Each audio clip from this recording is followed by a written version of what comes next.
This is due to Noether. Emily Noether. Noether E. Okay? If if if the action is invariant under certain certain transformation in general, is certain transformation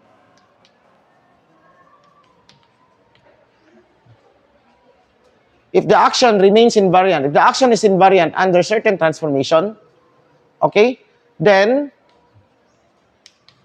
there is a conserved quantity. Okay. How are we going to dili ni siya proof, but this is a kumbaga pa actually proof na ni siya, no? Okay, this is an informal proof. Okay, to find this transformation, let's say that the transformation acts on a certain QI, no? In which QI now QI becomes QI plus some epsilon infinitesimal this mangita taglain be ana no kani siya psi man ni siya, no? Psi. Okay, now of course if we change now QI to this our action also changes, right? So our action now, let's actually calculate now the change in the action, which means that this is the calculating the effect of this in the LDT, integral LDT, right? So, okay, take note, dili na ni siya katong wala taga-kog variation ani. This is, we don't have the luxury of saying that this transformation vanishes at the endpoints. Wala ta na. That's actually one of the challenge here. Okay?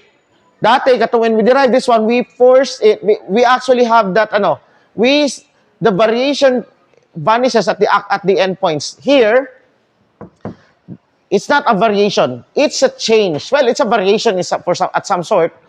Okay? So,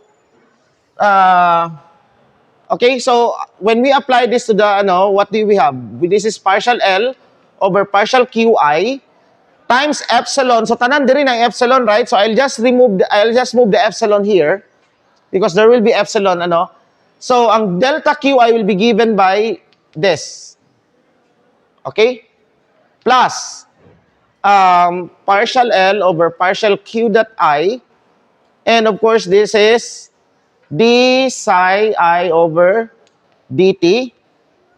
Okay, let's put I here. dt.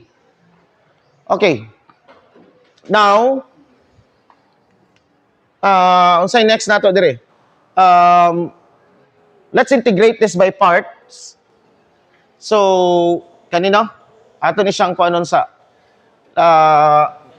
I'll integrate this by parts. So, when you integrate this by parts, you let U as partial L over partial QI, right? And V dV as d psi over dt dt, right? So when you form UV minus V du, this will now be equal to epsilon.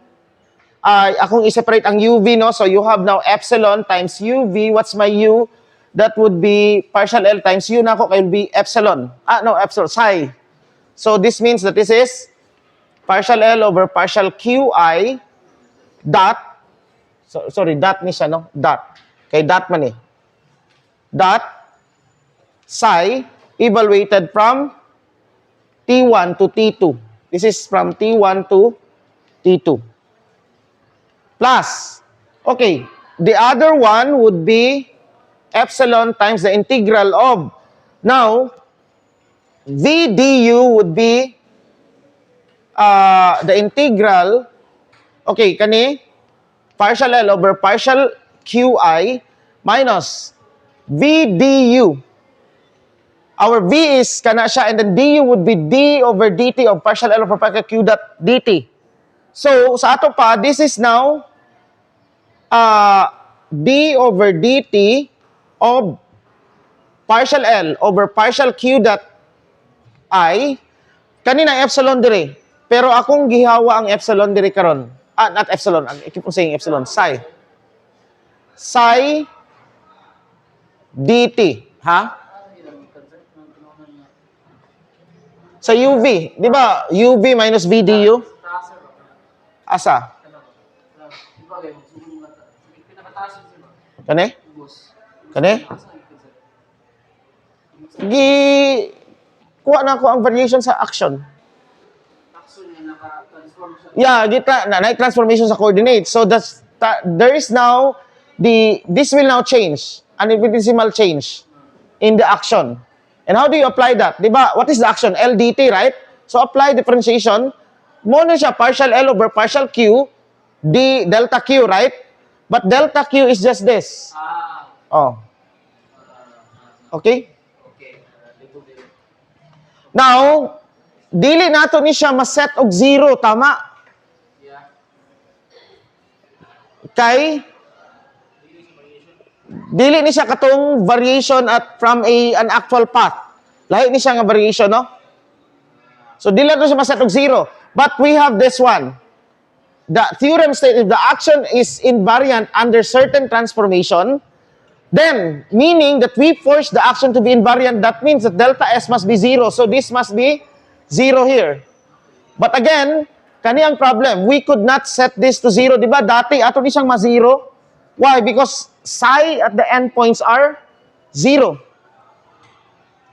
But here, not necessarily that psi is zero at the endpoints. Okay? But there's a good, another one here. This L already is the true, kumbaga pa, this L now satisfies the least action. So, since we're using that, the meaning that this whole thing here is zero. Tama? Zero. So, what we have now is our conclusion now. Therefore, what we have is that epsilon times partial L over partial Q dot I psi I evaluated from T1 to T2 is equal to 0. And since this is non-zero, this must be 0. Kung sa'yo makita nato dire? Well, meaning that this is partial L over partial, this is Q dot I psi I, and this is of T2, right? Minus partial L over partial Q dot I psi I of T1. Okay? Of na siya ha, dili na siya multiply. That's of. Kay, partial L, partial Q dot I of T2 times ako lang giana.